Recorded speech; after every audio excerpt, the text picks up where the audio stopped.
Today, I want to talk to you about the math behind neural networks. I want to keep this very high level and as simple as I possibly can. So, starting off, we're going to look at a very simple neural network, just giving you an idea of what we're looking at here as far as the code.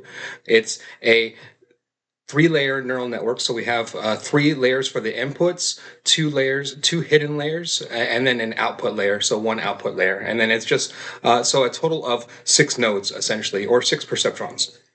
And then again, this is very simple as far as what it's doing. So we define an initial function. So we define our initial weights, right? These initial weights are randomized, and then they're defined.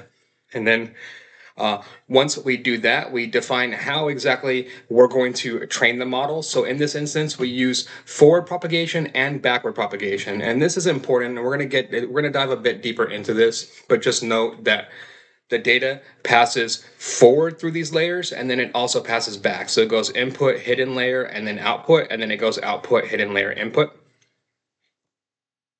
And then from there, we just define the parameters. So we define the edges of exactly of what our network looks like, like what our matrix looks like. These are all matrices, right? And then so as you can see here, with our sample input, we have an input matrix, and then we have an output matrix. And then that's all we're doing XY axes, right? So it's like all like boils down to graph theory and everything like that. And then we train the model. And then so in this instance, we train the model for 5 epochs or 5 generations.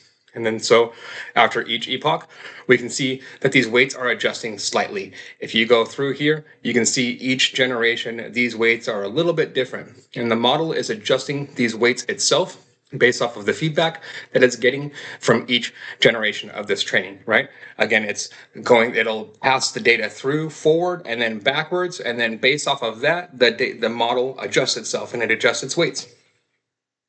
And this is really how a neural network works, right? And then we get a final result. And then it looks something like this, except for exploded. In modern neural networks, we'd be looking at like a billion of these, right? And then, and multiple layers. And then that's kind of how this works.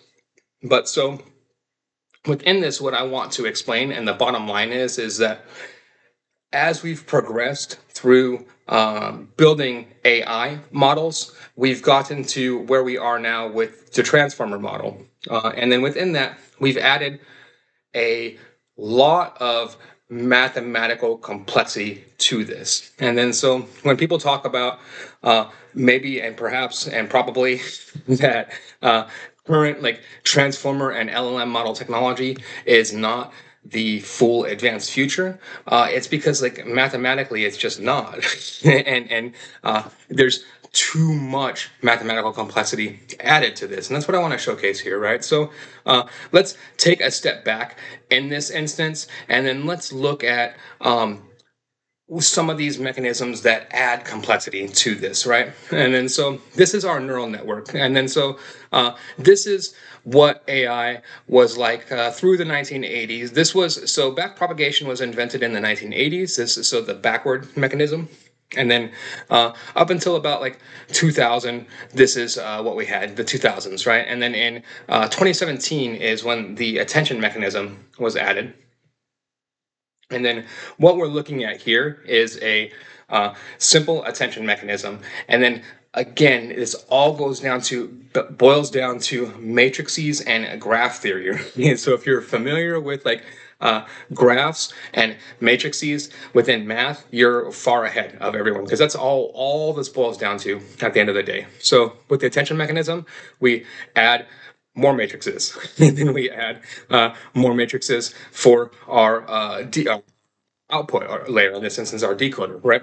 And then in this instance, what we're doing is we're adding an attention weight. So we're adding this matrix on top of all of this, and then this matrix that we're adding is connected to each one of these nodes. So if we have, in this instance, 1, 2, 3, 4, 5, 6 nodes, then our attention matrix or our attention mechanism has to connect to all 6, forward and backward, right? And then if we have 12, it has to connect to all 12. 24, same thing. And then so this is where you can start to see where the math it starts to explode within this, right?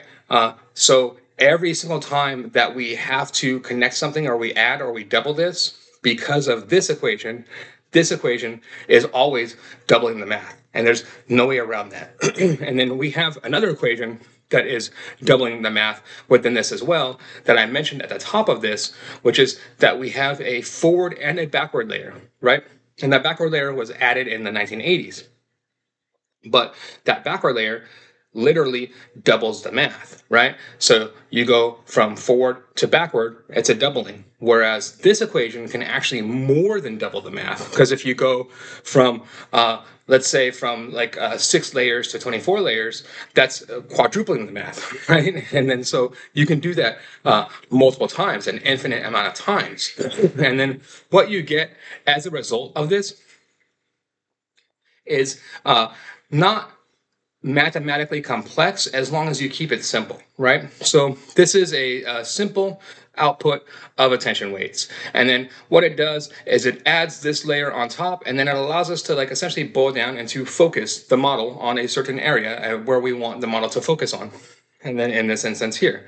And then so we see here very straightforward representation, and the math stays simple as long as it stays small. But so then what happens if we increase the perplexity of this and the complexity of this, right? And then so in this instance, we have our attention function, and then we are creating a perceptron-based neural network, so a more complex neural network in this instance.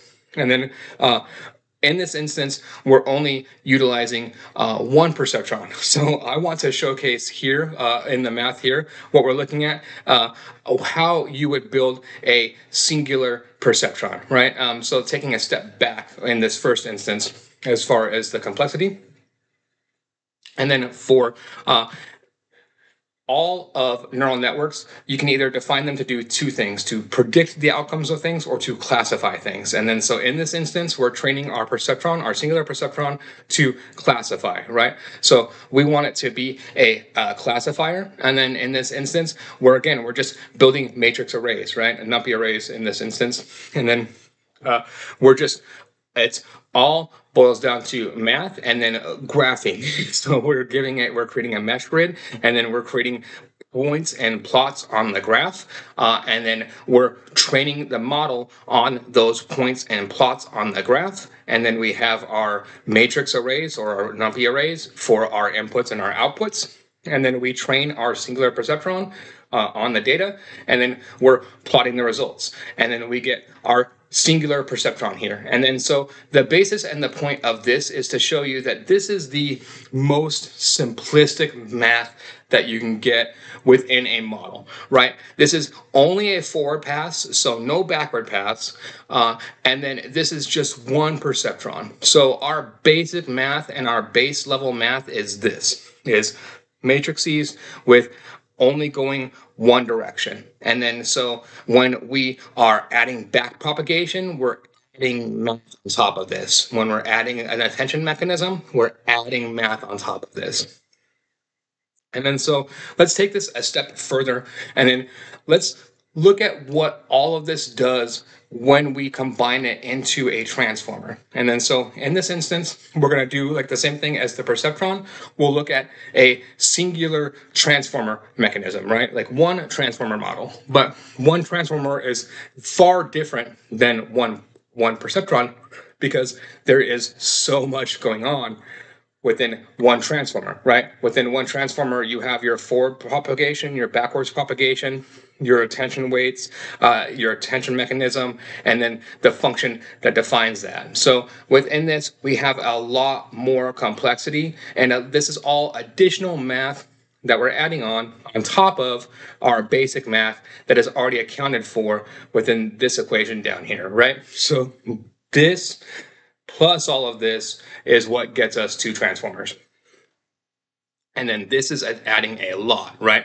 We're adding attention weights, a dropout mechanism, a normalization mechanism, linear dropout, self-normalization. And so all of these are additional mathematical equations, additional mathematical complexity. Some of them scale linearly, some of them scale logistically. And then it's just that scaling matters, right? So you're getting maybe 2x every time, maybe 4x every time, maybe 8x, maybe half. And so just different layers of complexity that you're adding every single time that you're adding something to this. And then you're adding a lot for just a transformer, right? And then this is just a transformer. And then this gets us this result, right? And then within a singular transformer, you always have two layers because that's how the transformer is designed and constructed, right? And then so our simple attention mechanism that we added, all of a sudden here you can see even within one transformer, the math starts to explode, right? Because these are all of these individual squares are that attention mechanism that has to add. Because remember, the attention mechanism scales linearly, so you have to add it to every single layer and every single node within every single layer. So it just gets more and more and more complex, right? And then what we can see within this as an example of this is people bring up an example of like RWKV models as an alternative to the transformer, which would be like a Jamba, Mamba, models like that. I like these models, but these models have a big mathematical problem as well that you can dive into. And it's very simple to see the mathematical problem just visually here, right? And then we're looking at it here. And then so within this, what we have here is an RWKV model. So this would be like your Jamba, Jamba, Mamba, etc. Right? And then this has all of the mechanisms. So specifically, you have your WKV mechanism instead of your transformer mechanism. So this is replacing the transformers, and this is simplifying a lot of the math within the transformer mechanism, right? But then again, you have this forward and backwards propagation, and then you're adding on the attention mechanism. So you apply gradient clipping, you're adding moderating gradients. You are adding gradient descent into this.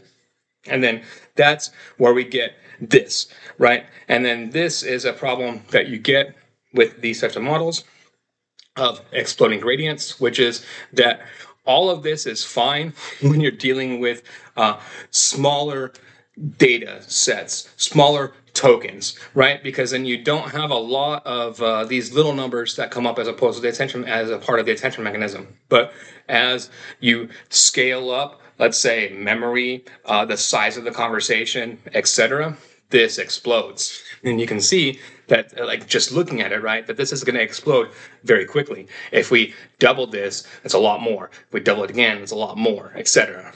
And then so this has a problem where like this memory maxes out very fast, and there's not a way around it with this architecture. So this architecture has that problem as opposed to transformers. So in both of these instances, we're dealing with like big math problems, right? And then so this is where we're at, like generally speaking, right now within this. Everyone is running into this wall. And we've been running into this wall for almost 10 years now, like 8 years. But so there are alternatives to this wall. To me, this is the best alternative that I've found and shown so far. And I've highlighted this a few times. So this will be the second time that I've highlighted this on video, which is an HDC model or high dimensional computing. And then so in this instance, I create a high dimensional computing network. And then the difference between HDC and what we're looking at with transformers, perceptrons, etc., is how it encodes the data. It encodes the data via hypervectors, and then so and very specifically, this is very specifically meant for words and language. Whereas with transformers, this could be anything, right? Like this breaks it down into tokens, and then a token doesn't have to be natural language. That's just how it works, right? A token could be an audio clip. It could be a video clip. It could be random sounds, random shapes, random noises, anything, right? And it's just breaking that down into input tokens and output tokens. And then a token doesn't matter to the model what a token is. Whereas with an HDC model and hyperdimensional computing here, what we're looking at here, this again is meant for language specifically. And then so what it does is it takes words and then it will break down that word into a hypervector. So a hypervector meaning 5,000 dimensions. So if we take the word hypervector instead of the word, it will create binary 5,000 code lines of binary of hypervector, right? And then binary being very small, 5,000 characters of binary isn't a lot of memory. It's less memory than it would be to type in hypervectors to Microsoft Word. And then so very small there, right? And then so that's literally it. And then also it only goes forward. So data doesn't go backwards within this. We don't have that forward and backward pass. So we have the math right there, right? No backward pass, half the math. And then we don't have the attention mechanism as well, which is that scales logistically. So we have, it could be we're saving huge amounts of compute. And then I've played around with HTC and I've applied attention mechanisms to them. And it's the weirdest thing, right? Attention mechanisms don't do anything to these models. Whereas with a RWKC model, they do a lot. And then RWKV model, they do a lot. And then that's why you have Jamba and Mamba, because they mix and they put an attention mechanism on the WKV model. Whereas with this, what we're with these HTC models, I guarantee you, attention mechanism doesn't do much for it, right? And then so this is very simple, and the rest of this is just we're creating our. This is the model that we're creating here, and then so very small model, right? We're training it on 20 symbols. Again, it will break down these symbols into hypervectors, and then each one it will break down into a dimension of 1,000. And then number of classes is 3, so we can break it down into one of 3 different categories. Sequence link 10, and we're giving it 300 samples to go with, right? And then so this is this is as small of an HDC model as I can make it. So the model is not going to be smart or intelligent, right? And then so when we run this, I don't expect a good result on this. We can see that the test accuracy there was showing as 53.3%, and that's what I expected to come at again. My expectation is that it's going to 100% clock back at 53.3%. And it's taking a minute here to go through, longer than I thought, because I didn't load this notebook at all beforehand. But so going through, once it goes through and it executes, again, this model is, there it is, 56.67. So a little bit better, right? But still, essentially coin flip accuracy. And I'm just going to change one thing within this, which should be down here. I'm going to go to vocab size. And I think that vocab size is too much. I think that for this model, 20 characters, 20 unique symbols that we're trying to get it to memorize, essentially, is a lot. Let's have it do 10.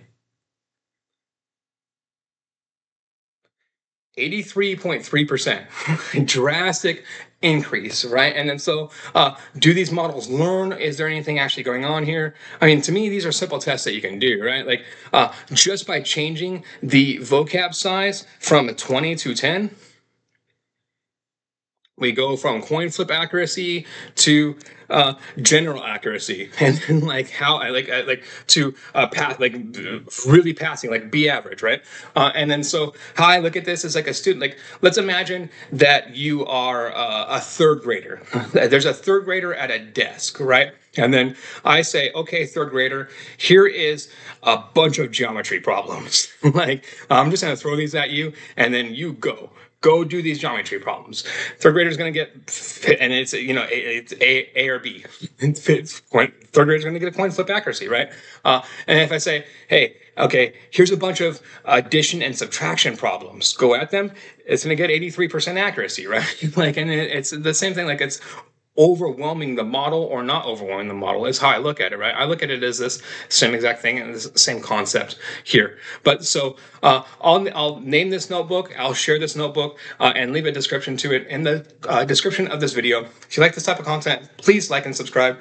Hopefully this gives you a general concept and general idea of the math behind these models, and more specifically and more importantly, why a lot of people, and myself included, don't think that transformers are necessarily the answer overall, and it all boils down to the mathematics of it. Thank you very much.